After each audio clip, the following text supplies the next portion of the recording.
I said, once you meet Michelle, she'll enrich your life. Eat the food, put on the music, dance, feel the vibe. My haven. Sorry, what? Lily, man, you're on it, you know, babes.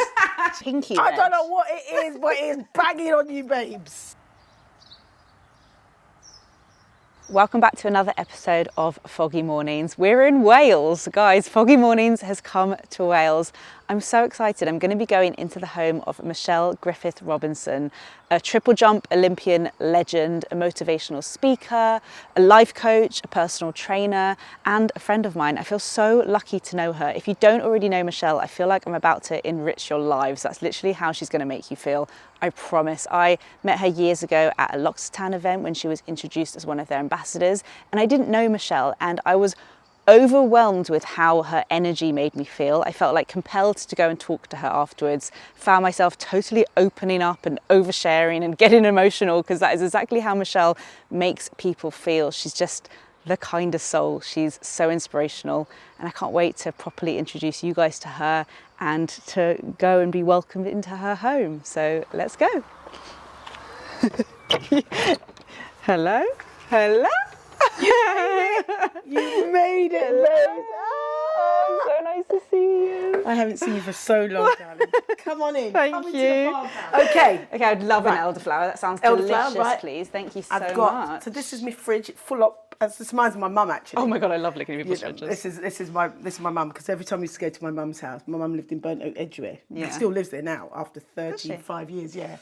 She used to always say, make sure the fridge is full because you never know who might pop in. It's true.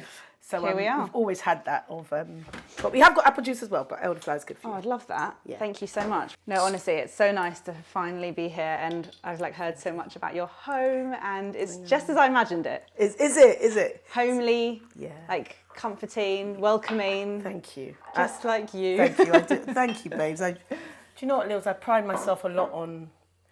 My mum always had an open house, and we didn't have no glamour house. We grew up in Wembley, 3 bedrooms, semi-detached, and back then it was done very well. You know, Wembley now is like fortunes, but everybody that came to my house after school always felt welcome. Yeah. And my mum said, I never have money, but I'll always have food and drink. Yeah. And I just think it's a really nice way to be. It's so important. And you can feel it as soon as you walk thank into you. a home. A lot of people say, cheers, my babes. Thank you so much. Cheers on elderflower. Cheers. So you grew up in Wembley, but then you guys lived in Devon as a family, and then Yeah. you moved here to a farmhouse. Yeah, so there's a story behind it, or a very quick one. I went to Commonwealth Games in 2002, met my husband Matt. Oh, that's where you met. I didn't That's where we realise. met, yeah, Wow. that's where we met Matt. Yeah, so I met Matt Power there. couple, these two. Oh gosh, yeah, we do all right. We do all right. So he's a former rugby player. Met him there, and then we bought a little place in Harrow on the Hill, literally Greenford Road, Harrow on the Hill. We'd say for the posh people, Harrow on the Hill, but for us normal people, Greenford Road. Yeah. And it's a 2-bedroom cottage. Nice. So we've always moved. And then Matt's mum unfortunately died of a very quick cancer. And he gave up all of his work as a biomechanic, strength conditioning coach, physiologist, and just said, I'm going to teaching. So one day he just came home after we moved from Doha, we moved to Bushy, and he just said, I'm done with all of this lifestyle. We had 2 children at the time. I'm moving to Canterbury. So we lived in Canterbury for 10 years. Oh, wow. Then from Canterbury to Devon, from Devon to here. Wales. Would you ever have ended up in Wales if he hadn't been from Wales, do you think? No. I mean, it's driving here, I was like, wow, Yeah, it's beautiful. It is is, so beautiful. as Matthew calls it, God's country. Bloody hell, the amount of times I've heard that. God's country, coming to God's country. Oh, really? So he absolutely loves it here. He grew up in a council estate. So for us now to have this beautiful Grade 2 listed farmhouse from 1862, Gosh. it's beautiful. And it was a proper renovation. It was documented on TV and on social media. Yeah. Was it like a whole family? Everyone gets stuck in? Everyone got stuck in, and if anyone wants to go back and watch it on Yeah, I watched it because I didn't realise there was a TV programme. It's a So TV obviously I programme, watched it and I was yeah. like, oh, it's so nice seeing Yeah. you all doing the Yeah, renovation. it's all hands on deck, as we call it Yeah. here. So we've got 3 children. Reese is 21, actually sitting her last exam today. Wow. Eden's 18. She's got a few more exams. She's at boarding school, and Elijah's at home with us here. Yeah. And he's 11.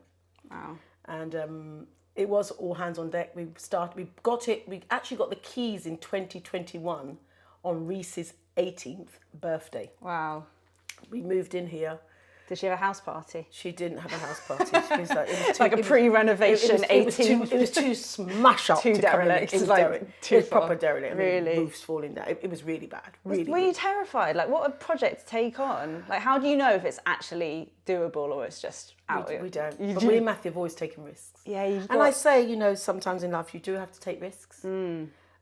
In order to move things forward in your life, you have to take risks. You've got to be bolshy. You've got to be courageous, and all of these things I think is why we are who we are today. Absolutely. And if you're both risk takers, you're kind of supporting each other. Really, you have to rein it back a bit. Him more than me. He's like, we'll be all right, and I'm like, oh my god, this is a bloody money pit. Gosh. But would I change it, Lily? No, not for the world. I wouldn't change it at all. I absolutely. I have a pinch me moment. I love this house. I'm sure.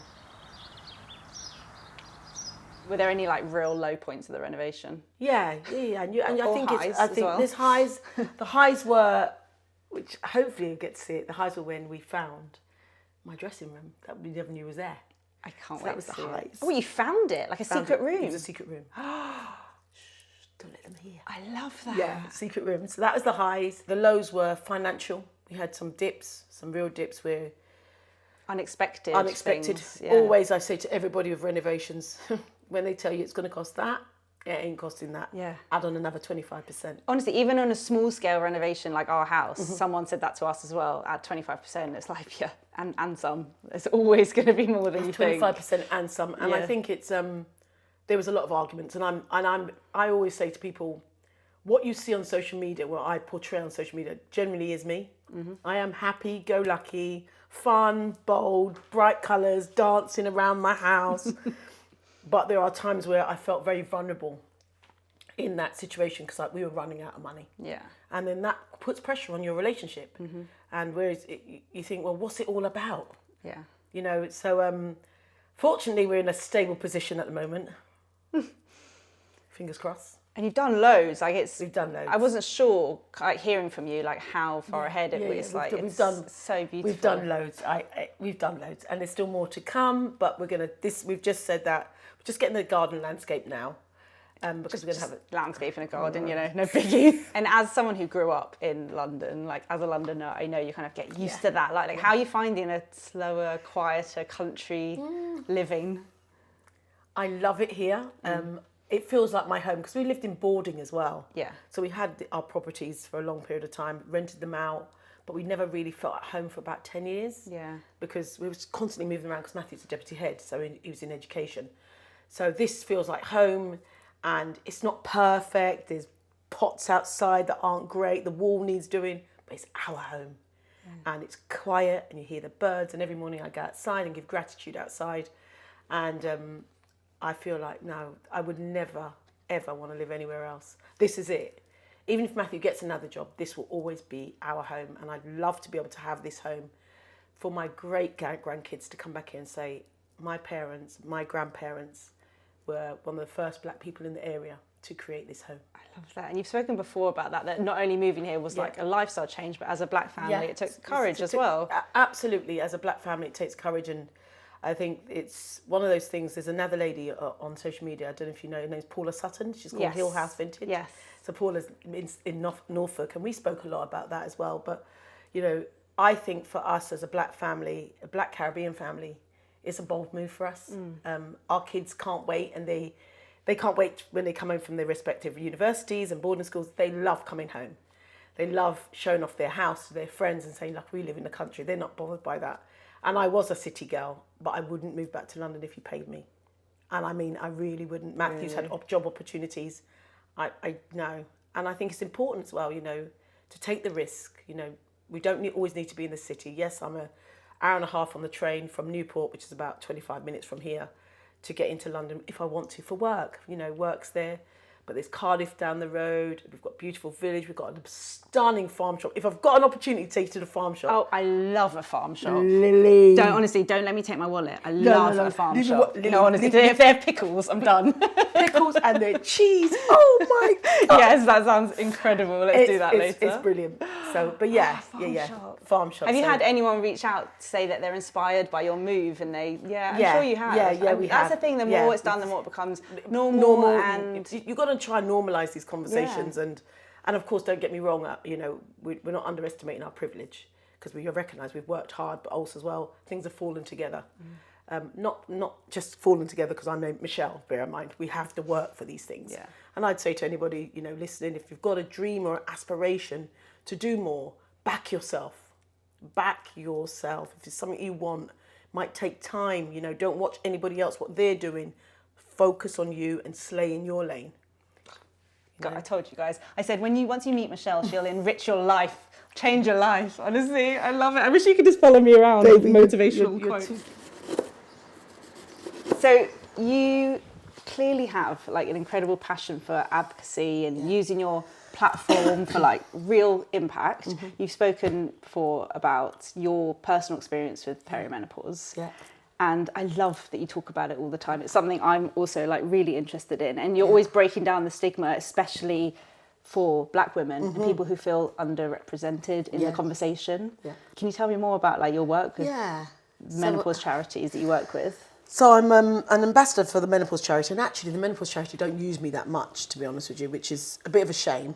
But nevertheless, I'm known in that space. Yeah. I'm one of the patrons of Menopause Mandate, alongside Davina McCall, Lisa Snowden, Lavina Mehta. So there's about 12 of us that are really prominent in that space. And the reason why I got involved in the menopause was because when I was first noticing symptoms in 2018, when I'd look on the internet, there was nobody who looked like me. I couldn't see many people that looked like me. There wasn't much conversations around it all. And what we have to remember is one size doesn't fit all. And that's even down to race, and gender. Yeah. When you're talking about, trans women, they've all got our different symptoms, but Black women have different symptoms. Yeah. So we're more than likely to get less symptoms, and this is proven scientifically so far, less symptoms, but more aggressive. So, when I noticed in 2018 that I wasn't feeling myself, I was bleeding a lot more, really heavy bleeding, and went off sex, completely went off sex. And my husband was irritating the hell out of me, more than normal. Bless my mind. And, I had to do a deep dive into what's going on. So I'm quite open. I go to my doctors, and I was based in Devon at the time. And I walked in there, and this is when they diagnosed me with pre-diabetes as well. And I was in Lycra, and he said to me, "Oh, you're really fit. There's no way that you're diabetic." And I was like, okay, of course, no way. After several investigations, they had to check, because I had a lot of bleeding. So I went under general to check everything, and they said everything's fine, but I was pre-diabetic. And it was the start of my perimenopausal symptoms. So you were diagnosed being, so that was a correct diagnosis, yeah. But was it because of menopause you had it? No. So let's go back. Because I was having menopausal symptoms, I went and got checked out. Oh, so you only found out you had it because that's right. And had I not had any symptoms, I would probably be type 2 diabetic by now. Oh, because I would have carried on the same thing I've been doing, which was eating normally, having the odd pizza here, having a couple of glasses of Prosecco. I'm an Olympic athlete for life, but I'm not an active Olympian. Yes. And that's the difference. Yeah. So, yes, I'm an Olympian. Once an Olympian, always an Olympian. But I don't train like 6 days a week like I did when I was doing athletics. So I probably train 2 or 3 times a week, and then I keep active daily. But as you're getting older, your estrogen receptors aren't in your body as much, and that's why then your menopausal symptoms are more exacerbated. When you get the brain fog, you get low libido, you get the hot flashes, you get tinnitus, you get all these different symptoms that aren't spoken about. And then also as well, because you've got less estrogen in your body, you're more likely to get heart disease, diabetes, high blood pressure, all of these things that you would never know about. It's such an important conversation, especially from younger people, because it shouldn't be something you wait until you're all in it. No. I actually recently had a session with a menopause consultant with my mum and my sisters. Yeah. We're all different ages, different stages in our life. And I just think it's really important that everyone's aware. The list of symptoms were, I couldn't believe it. Yeah. Some things I think at 37 I'm already starting to experience a little bit. A little bit. And my sisters who are 7-10 years older than me, but it's so important to talk about it and not just leave it to the women in their 50s to talk about. Absolutely. And so and I always say to people, equip yourself now with the knowledge, and I call it my toolbox. And this is again with my motivational stuff, my life coaching stuff. I have this imaginary toolbox of knowledge, a bank of knowledge in my toolbox that I can go in, just like how you go into the shed and you take something out to fix something, go in there and have a look and say, right, okay, that might mean that. Let me go and explore those options. And I'm on HRT, but I'm not telling everybody else to go on HRT. I'm saying explore your options so you can make better choices, informed choices. Yeah. From the British Menopause Society. Don't watch these people there just saying, oh, try this, try that, try these vitamins, try that vitamin. No, work it out for yourself. Because it is a minefield. And of course, Davina has done so much to open the conversation. And I'm privileged to know that, you know, we work together on a lot of stuff. But Davina's a white woman, middle-class white woman with access. No disrespect to her. Lisa Snowden's one of my closest babes. I love her dearly. But she also understands the importance of somebody like myself having that conversation about menopause, how it impacts black women, the shame. Is it because, you know, we're no longer fertile? What does it look like? Why don't we want to try HRT? Why don't we want to go and get our checkups? There's a barrier, there's a medical thing, the trust, the mistrust. So there's a whole conversation around that. So I'm glad I'm in the menopause space that I can pass on little golden nuggets. Go to your GP with a list of symptoms, have them written down, because you've got 10 minutes in that GP surgery. Yeah. Not all of us have got the privilege to have a private medical consultant, and we have to bear that in mind. Absolutely. Yeah, so what we've got is our NHS that are on their knees, but they're doing their best.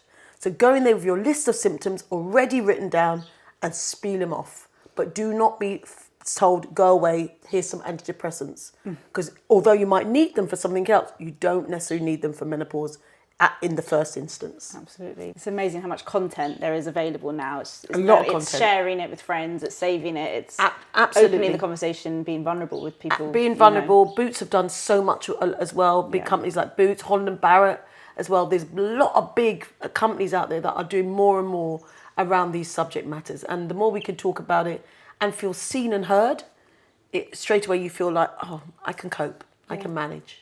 You're also an ambassador for Women's Aid, which I know is something that's incredibly personal to you. Yeah. Like, how has it felt to be able to help other people in space and talk about your experience? I think the Women's Aid thing is, it was Alice Living that actually contacted me in 2020 and said, Michelle, I think, you said. Yeah, I think you'd be amazing to be an ambassador for Women's Aid. So that's how I've been an ambassador for 5 years now. And that was because of my own, I would say, challenges with domestic abuse, one when I was young and one when I was in my 20s. And it takes courage to talk about that. And, you know, I've never really spoken at the greatest extent about it because I've still got young daughters. And I only actually told my eldest daughter recently, little snippets about 3 years ago, little snippets about, you know, the control and everything else that happens, and the physical stuff that can happen as well. And it's about making people be aware of the red flags. So, you know, I was competing for Great Britain. I was breaking British records.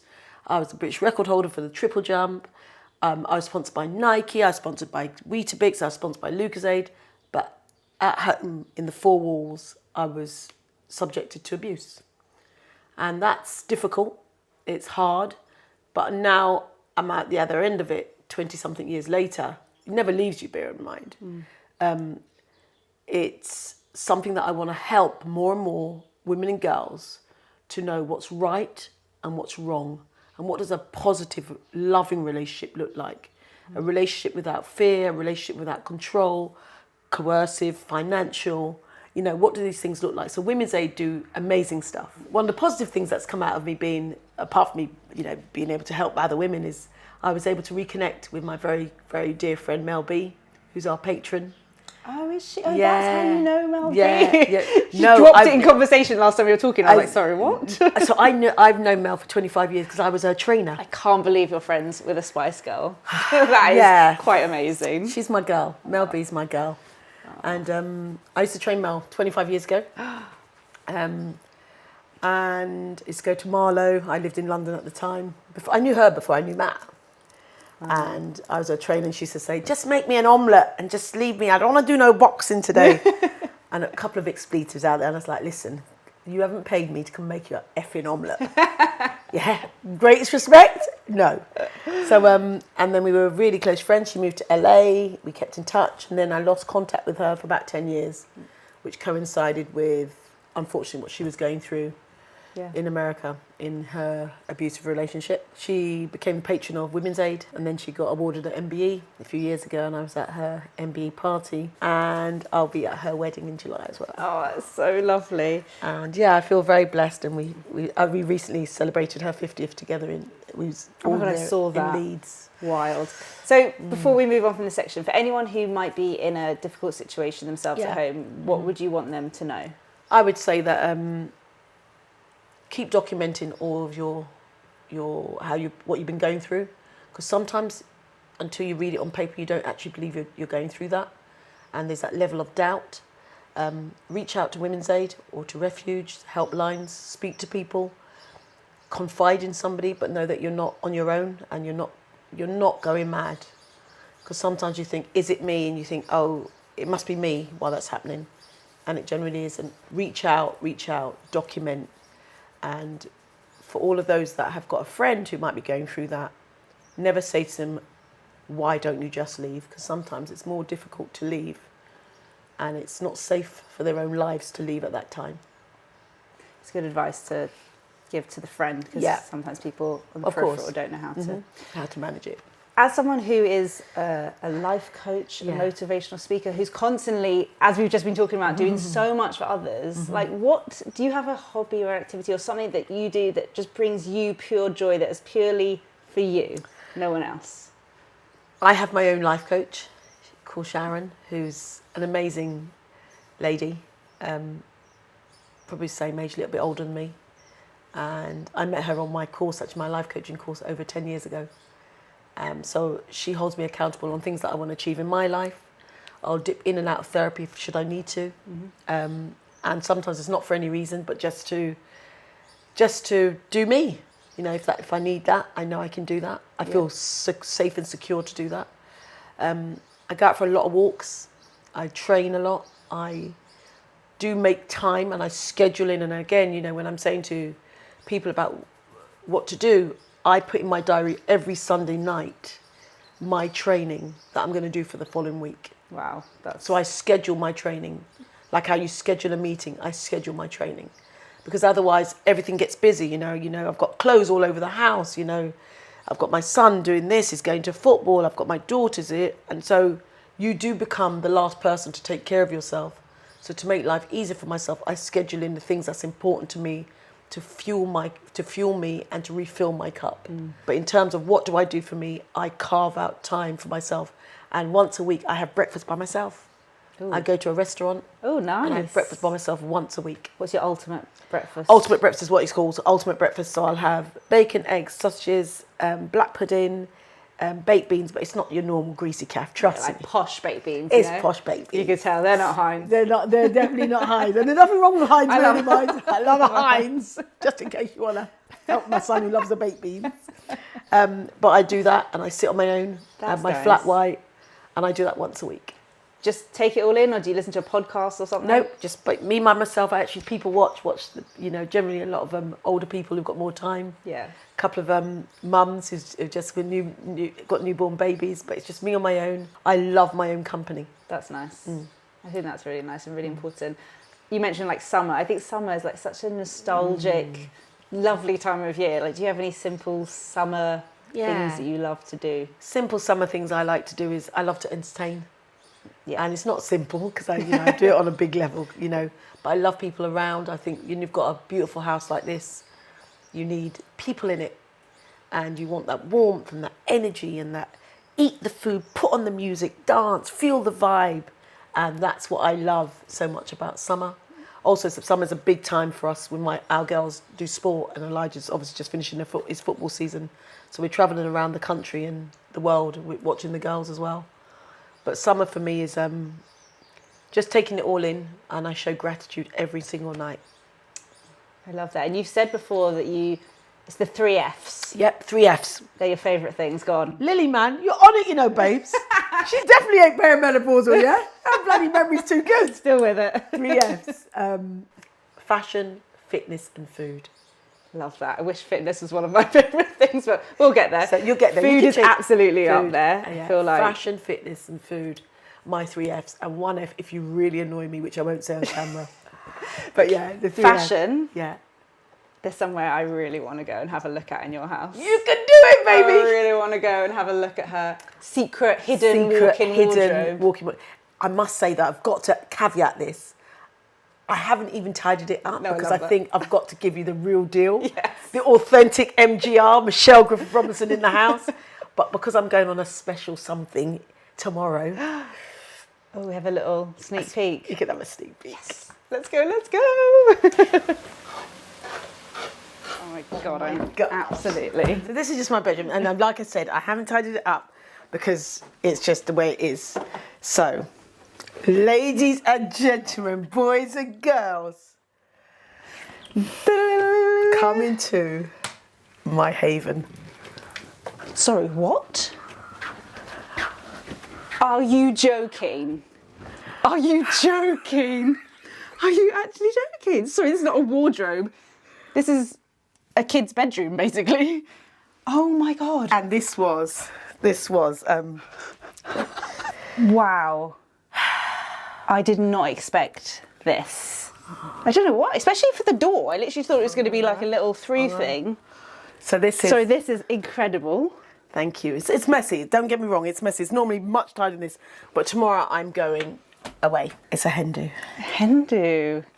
Very fun. Back on Sunday. This is my dressing room ultimately. What are we taking on the hen? Have you packed already? No, I haven't packed anything yet. I know I'm taking these. Just got these. These are fab. Terry de Havilland. Just got these sent through to me. So these are fab.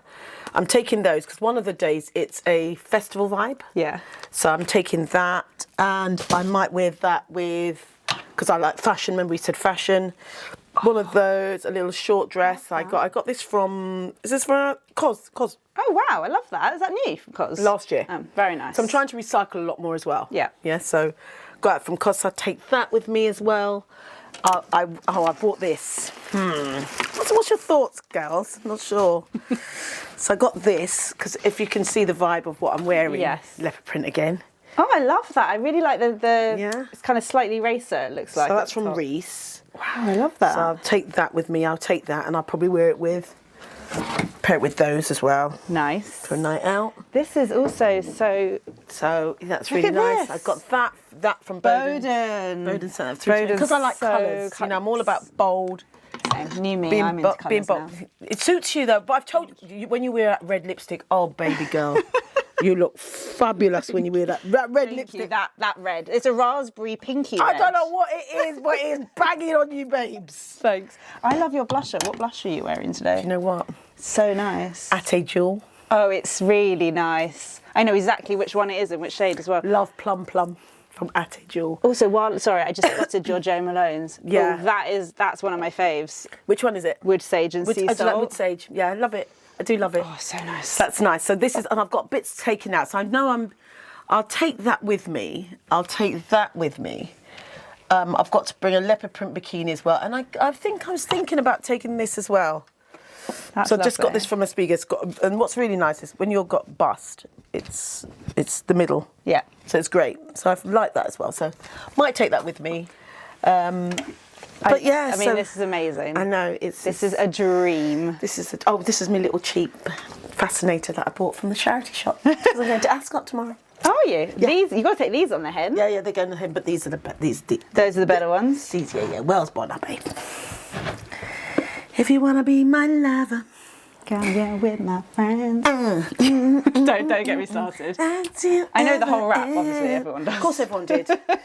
So that's that. And then in here, which is not finished yet, is my bathroom. So all we're doing is a mirror gets delivered next week. Ooh, wow. Wow. So a mirror gets delivered next week, so that's not quite finished yet, but they're all my green tiles, and I'm my own designer. So take this down so you can have a better look. But I love those tiles. I'm my own designer. I create everything. The little window got made. Cute little window, and I just love my bathroom. This is your secret bathroom. I know, where nobody can bother me. No, Mum! But honestly, incredible. Thank you so much. I'm so glad I asked to come up. Sorry, it's not as tight as it should be. I think it's pretty tidy. It's not tidy. It's so fine. But it's okay. I don't care. That's it. And now you have to show off my husband's wardrobe because everyone always asks. That's the husband's wardrobe. That's Matthew's wardrobe there. And that one he bought from the British Heart Foundation. It's very different to in there. Oh sorry, my God. But not sorry. So what are we making here? She's been like cooking away in between. Yeah. Smells amazing. So planting. My children, literally, I go to London a lot. So when I go and visit Mommy, because it's more diverse, I pick this up. But you can get them in Newport as well. Yeah. So planting, going to fry some Love it. planting. Over here. Well, I'll show you later on, but I cooked some rice and peas. Some curry chicken. Oh my God, delicious. And some ackee saltfish, which is a traditional Jamaican dish as well. So I cooked that. So I'm just going to fry off some plantain and then we'll have a little God, munch. I cannot wait. Thank little you. munch. I also brought a little snack for us. I like to bring a snack. Yeah. Do you want to some try. bowls?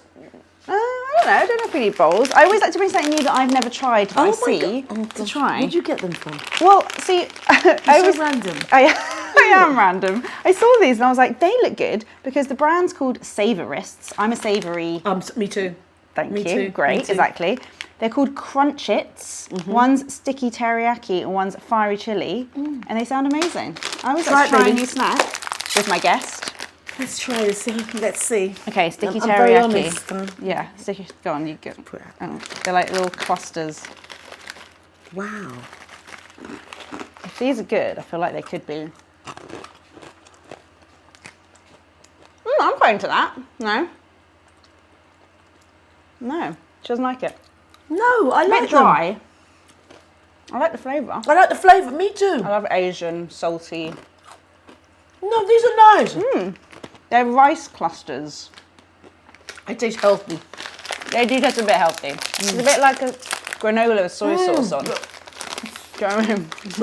I'm selling it, am I? Not sure. Nothing to write home about. High in protein though, which, to be fair, for all my perimenopausal or menopausal ladies, make sure you're upping your protein game. There you go. So these are high in protein, so that's not a bad shout. That one's nicer. What's this one? Chili. Chili. Fiery chili. I'm quite a snacky person though. Are you like, so you're a savoury snacker? I'm savoury. I don't try not to snack a lot. No? Like what do you do at 4 p.m? I intermittent fast. So you start eating at 12? Start at quarter to 11, finish at 7. So at 4, I probably have a bowl of Greek thick yogurt, blueberries, raspberries, strawberries, quarter of a banana, almonds, pecans, almond butter, and chia seeds. Nice. That is a snack, just because it doesn't come in a rustling packet. That's my husband is very much the same. That would be his afternoon snack. Rich. Yeah. How is he? He's good. He's really good. He was very excited about this today. He loves you as well. He's a nice man. And it's hard to find good men out there, yeah? He's a very good man. Remember that. Hard to find good men. So when you have one, you have to cherish them. Yeah. I need to follow my own advice. Actually, yeah, same. I should be nicer too. I've got to be a bit nicer tonight. But 20 years in, we've been married 20 years in September. That's amazing. Yeah. That's another one of my successes. Yeah? Love that. My success is being married to Matt for 20 years in September and having 3 amazing children. Oh, I love it. And making delicious food. And loving and cooking. I mean, hello. What does food mean to your family? I feel like we're very similar in how much it is like so important in our families. So important to our families. I think it's one thing that brings people together. Yeah. As well, and it allows you to savour the moment as well as savour the food. Yeah. So, and I think it's important to those family traditions have, and that's, you know, with the Jewish people having Friday night supper, and me knowing that, being in that community since I was about 20, I understand that, and that reminds me very much of the Caribbean. You know, the Sunday dinners is our equivalent. Yeah. So you guys, it's the Friday night suppers. When you're Jewish, it's Friday night suppers, but for us as Caribbeans, it's a Sunday dinner, sit down round the table and no talking, no phones, nothing. And it was a bit like, that is something that we've held on to. Yeah. Sunday dinners, it's important. And although we put the Western spin on it now, we'll have more, like Sunday roast. Do you make a roast? Yeah, all the time. Do you? What kind of roast? What's your lamb or chicken? Yeah, and I make my own Yorkshire puddings and everything else. I'm full on. Oh, I love a Yorkshire But then pudding. I'll add in maybe some curry mutton, some rice and peas on the side or whatever as well. But it is that sitting down as a family. Dinner times is where people are, generally scoffing and trying to get off the table. We don't want that. Sit down, let's have that time. Yeah. So Sundays is our night and Saturdays is our curry night. Is it? Yeah. So I'll make a curry every Saturday. Curry. So we're just frying this. So just going to fry some plantain now, and that's it. So, and I hope you enjoy. Can't wait. Oh my gosh, this is so exciting. Thank you so much. I always ask guests to prepare a snack, but I wasn't expecting a full-on lunch. This is very, very kind of you. Thank you. My pleasure. We don't... Preeka, move. That's just telling the dog to get out. Get out. Get out. Was it he or her? She. What's her name? Paprika. Oh, Paprika. I didn't know that was your name. Paprika's her name. That is so cute. Oops. Thank you so much. My pleasure. So, rice and peas, curry chicken, ackee saltfish, and plantain. Yum. Dig Right, in, babes. I'm going to dig in. Dig in. So are these like recipes you've been having your whole life? Whole life, cooking. So I use basmati rice. Normally it comes out a little bit more pinker, but I drain off some of the kidney beans just to get rid of the salt. Lily, put some food on your plate. I was just, there's so much more to... There's another pot. Okay. You don't have to ask me twice. Hello. There you go. Thank you. Do you have any like real food memories from your childhood that stick out? Yes, I do. Some of them traumatic. Oh no. Which was, I wasn't allowed to. I'd never liked Saturday soup, which a lot of Caribbeans will understand when you say soup. We make soup a lot on a Saturday. And I hated Saturday soup. What kind of soup would it be? Like, it could be like lamb neck soup, and they put dumplings in it, potatoes. Sounds great. I know. It's not too, but as an 8-year-old kid, I say to my brother Sean, I don't want this. So my memories were pouring water in my soup, saying, oops, I've accidentally spilt it, which would mean my dad would tell me that I don't have to eat it. Good food memories would be, again, parties on a Saturday night with families coming round, and literally, Mummy would be cooking up a storm, and all my friends, you have some planting. Thank you. All my friends would be like, Mish, can we come round to your mum's? Because your mum cooks wicked. And that's what I like to be known as now. I like to know that I pride myself on my cooking. Enjoy. Oh my God. That's so yummy. Have some plantain. Delicious. Thank you so much. Oh, the plantain's so good. It's nice, right? Because you have to get plantain when it's ripe, but not overripe. It's sweet. I always like to end these by asking my guests the same question. If you could go into anyone's kitchen, they can be alive, not alive, they can be real, fictional. If you can go into anyone's kitchen, who would you go into and why? What would you do? What would you ask them? Michelle Obama. Michelle Obama's kitchen. I love how you just knew the answer. I would go there in Thanksgiving, where I know they cook a hell of a lot of food. And I would speak to her about her journey. I think she's an amazing black woman, brilliant role model, very bright, intelligent, changed the narrative. So she would be my chosen person. Great answer. Thank you, honestly. Thank you so much for having me. I've loved every minute. I'm never going to leave. I'm going to be here all day. My pleasure. And thank you for coming to South Wales to see my home, which means a lot to me too. Anytime. Guys, I hope you enjoyed watching this episode of Foggy Mornings and getting to know Michelle a bit better. I absolutely loved it. I just had the best time. Please don't forget to leave me a comment, like the video, subscribe, suggest any future guests, and I'll see you in the next episode.